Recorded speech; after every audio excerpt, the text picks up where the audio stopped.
Alors l'autre fois j'avais soudé ce bout de ferraille là pour ma grue mobile. Aujourd'hui j'ai envie de tester sa solidité, puisque bon je suis quand même pas un expert en soudure, mais je voulais voir ce que ça va donner. Donc ce que je vais faire, je vais tirer la Honda là qui est en point mort évidemment, avec mon camion, et on va voir ce que ça donne.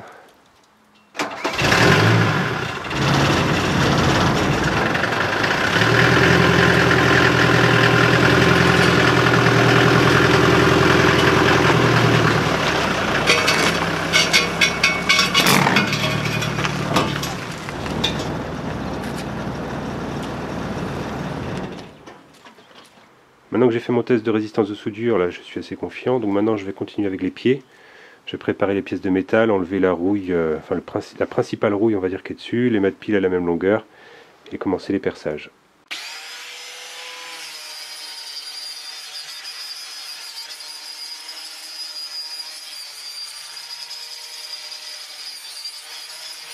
Voilà, mes morceaux sont un petit peu plus propres, maintenant je vais les couper bien d'équerre, bien à la même longueur.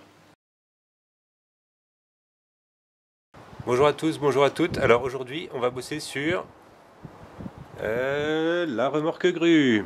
Alors aujourd'hui, il y a un sacré vent. J'espère qu'on va quand même bien m'entendre. Hein. Bon, il y aura peut-être des petits bruits de vent. Désolé d'avance. Alors, je vais continuer à bosser sur cette remorque grue qui va me permettre de soulever ça, qui va me permettre de bosser sur ça. Donc là, ça commence à se concrétiser. Dernièrement, j'ai réussi à faire mes pieds. Bon là c'est pas encore complètement renforcé de partout, je pense que j'ai amélioré au fil du temps les pieds, etc. Là ce que je vais faire c'est que ça va me permettre quand même de monter la grue telle qu'elle doit être et de faire un test de levage d'un truc vraiment pas lourd, ça doit faire 80 kg. Bon, sachant que la grue là, la rouge est donnée pour 900 kg et ma base artisanale pour l'instant voilà elle est en phase de test. Donc on va y aller tranquillement. Je précise que pour ces manips je suis en bottes mais de sécurité, donc elles sont coquées hein. Allez, c'est parti.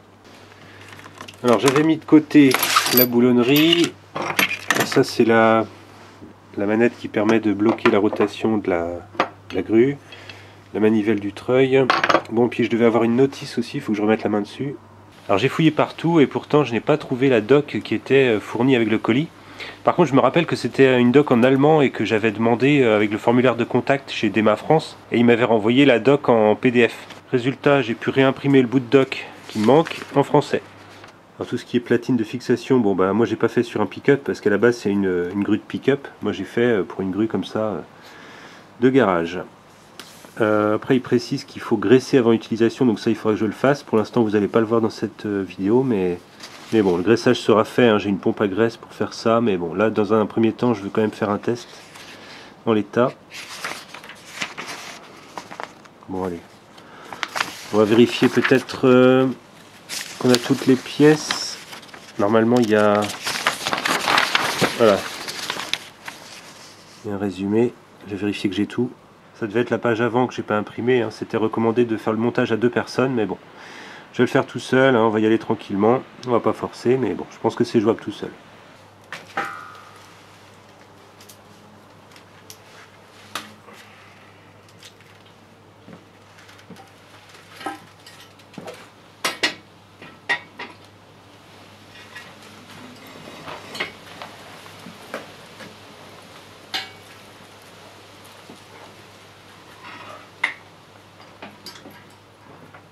Bon, pour l'instant, ça va. Ici, je n'avais monté que 3 boulons. Évidemment, je vais compléter et je vais mettre les 3 manquants. Alors, ce qui est plutôt bien vu, c'est que la tête de la vis est en 18 et l'écrou est en 19. Donc, même si on n'a que des douilles, on n'a qu'un jeu de douilles, et ben on n'est pas coincé. Alors, je ne serre pas à fond. Je vais tous les serrer modérément et je vais serrer au fur et à mesure, tous à fond. Voilà, donc je fais un complément de serrage sur tous les boulons.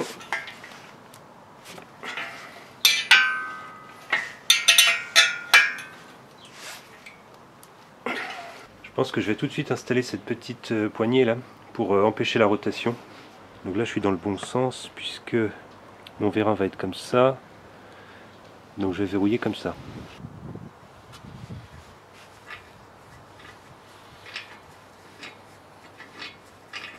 Alors ce qui est pas mal, c'est que pour ne pas se tromper au niveau de la boulonnerie, pas se retrouver embêté en fait, chaque chose est numérotée et on peut vérifier dans le tableau que c'est bien la vis qu'on veut. Là on voit 120, 130, on peut vérifier quoi. Hein. Ça évite de mettre un truc en place et de se rendre compte qu'on s'est gouré et qu'il faut intervertir. Donc, par exemple mon axe ici, qui fait la jonction entre on va dire le pied et le bras, c'est le 007. Vis M20 par 130. Bon enfin il n'y a pas de secret, hein. En même temps c'est la plus grosse. Je pense que c'est typiquement là que ça peut être intéressant d'être à deux, mais bon en l'occurrence je suis tout seul, puis je vais pas aller déranger un voisin pour ça.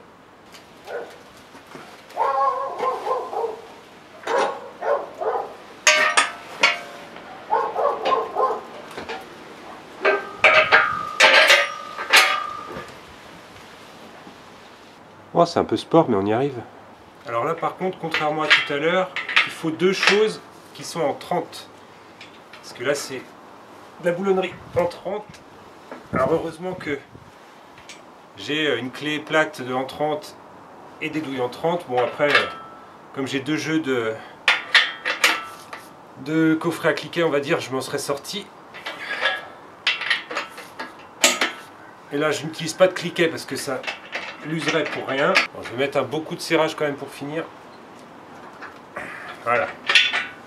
On peut serrer autant qu'on veut en fait ce boulon, hein, puisqu'il vient appuyer ici, mais il ne va pas faire tordre la tôle jusqu'à éliminer le jeu fonctionnel qui est ici. Donc en fait ça change rien, donc il faut mieux bien le serrer, puis après ça pourra toujours bouger. Hein. J'aime bien le petit autocollant qui est là, donc 900 kg maxi, plus d'1,90 m de levée. Et là le câble qui va être en 5 mm et sur 9 mètres de long. Et ça doit être la masse de la grue elle-même. Je sais pas pour vous, mais à ce stade, moi j'ai bien envie de monter le vérin.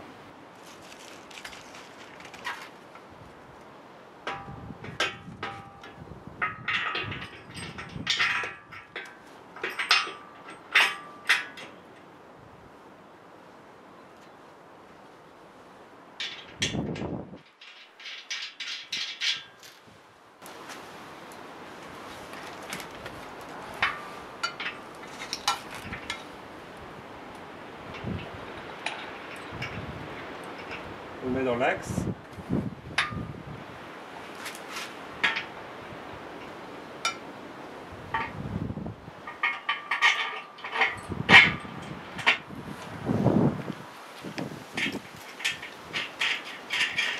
Alors contrairement à ces boulons là, pour ces fixations de vérin, il n'y avait qu'une rondelle par boulon.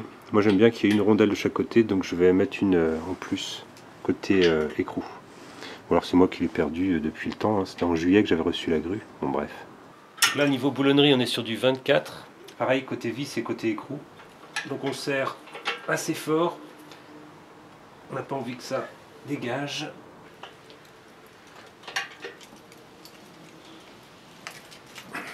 Là. À ce stade, je ne peux pas résister à l'envie de tester le vérin.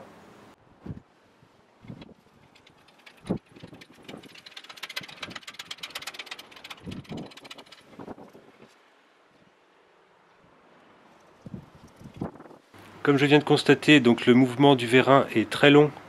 Enfin, l'action du vérin est très longue à se faire sentir sur le bras.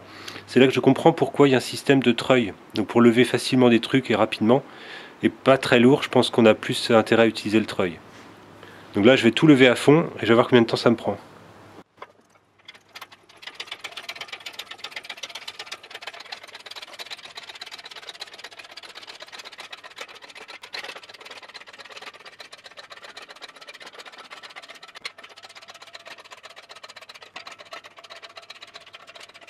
Bon, je vais arrêter là mon test puisque j'arrive à toucher la poignée de mon garage.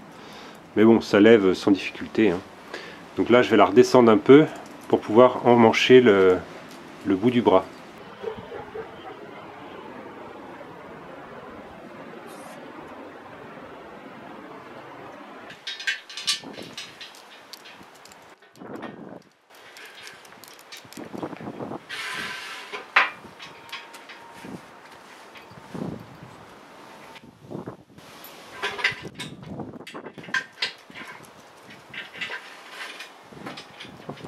Bon, je vais maintenant monter le treuil là-haut.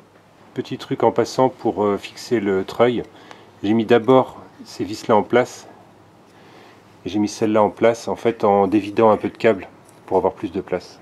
Alors après j'utilise une clé à œil à cliquet, ce qui est très pratique. Et je finirai le serrage évidemment à la clé plate. Alors ici pour la manivelle on a un bis 300 kg et un hab 300 kg. Donc il y en a un c'est jusqu'à et l'autre c'est au-delà de 300 kg. J'ai un doute. Étant donné qu'on a des engrenages qui démultiplient encore plus ici le mouvement, je pense que là ça veut dire au-delà de 300 kg. Alors ici moi j'avais mis mon petit truc en mode libre pour pouvoir tirer sur le câble. Par contre une fois qu'on veut treuiller, on peut treuiller en silence. Presque. Et si on veut l'écran de sécurité, on met ça.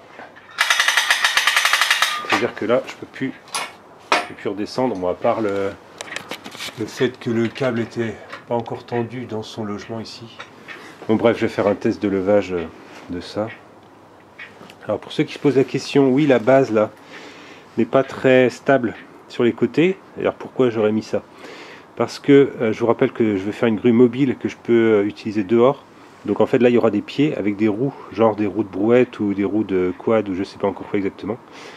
Alors par contre, mes tout premières impressions, c'est quand même que malgré tout, c'est pas hyper stable. Donc si on a le malheur de mettre le pied là, bah, ça a tendance quand même à partir sur les côtés. Donc je pense que je vais faire direct. Je pense que je vais direct prévoir quand même des roulettes sur les côtés ici, de chaque côté, quand j'utilise ça en mode, on va dire, intérieur. Parce que toute l'idée de cette grue, c'est d'être utilisable donc à l'intérieur et à l'extérieur. Et je veux que quand elle soit à l'intérieur, elle ne gêne pas. C'est-à-dire je veux pas genre le timon de remorque qui va être ici. Sachant que ce sera démontable, hein, j'ai une barre qui vient comme ça, une autre barre qui viendra comme ça, et après un timon, une tête de lapin au bout. Mais bon voilà, là je suis en utilisation intérieure, donc je ne vais pas le monter pour l'instant. Mais ouais, je sens que les roulettes sur les côtés ça va être indispensable. Après, dans ce que j'avais imaginé à un moment donné, c'était faire les pieds, mettre les roues, et en fait avoir un système de vis sans fin où je pourrais les tourner, qui ferait que les roues posent quand même quand je suis en immobile. Enfin, même quand je suis en intérieur. Donc bon, je vais voir, faut que je réfléchisse. Je sais pas ce que ça rend à l'écran, mais quand même, je peux dire que ça fait une sacrée grue, quoi. C'est assez impressionnant. Hein. Quand je me tiens à côté, bah, je fais 1m88, bah, ça c'est plus haut que moi, quoi. Pourtant la base n'est pas très haute.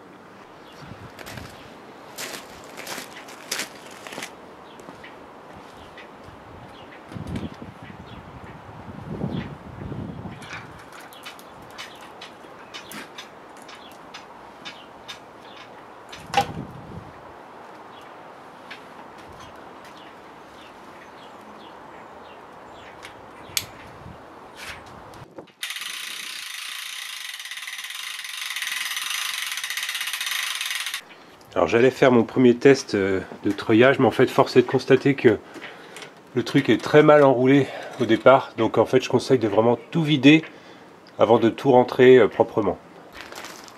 Voilà, donc là j'ai dévidé tout le câble. Alors le truc en fait c'est qu'après pour rembobiner, ce qu'il faut faire c'est qu'il faut maintenir un effort pour en fait que le câble soit bien tendu. Alors moi je vais mettre un gant, hein. Mais en fait il faut, l'idéal ce serait encore de le faire à deux, quoi. Un qui retient et l'autre qui enroule. Parce qu'en fait si on cherche à enrouler, alors là il n'y a aucune résistance sur le câble, il va mal se mettre, en fait ça va faire plein de jours, enfin bref, il va être pas bien tendu sur son tambour. Alors voici le détail de la boulonnerie au bout. Alors d'un côté c'est du 16 et de l'autre côté c'est du 17.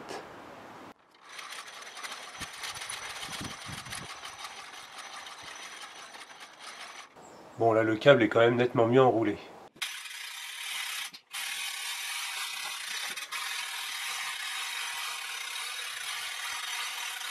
Bon bah voilà, ça marche. Bon, il n'y a rien d'incroyable, hein, évidemment, c'est quand même pas très lourd.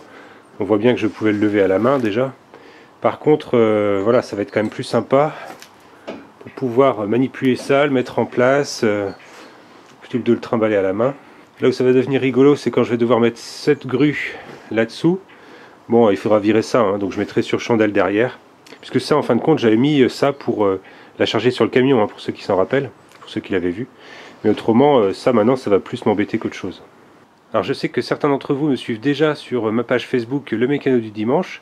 Mais pour les autres, n'hésitez pas à aller voir. En fait, je vous tiens au courant un petit peu de ce qui se passe. Des fois, je mets des trucs en plus sur cette page-là. Je mets un peu des petites actus comme ça. Bon, voilà, pour ceux que ça intéresse, vous pouvez aller voir ma page, donc le mécano du dimanche. Moi, je vous laisse là pour aujourd'hui et je vous dis à bientôt. Allez, salut!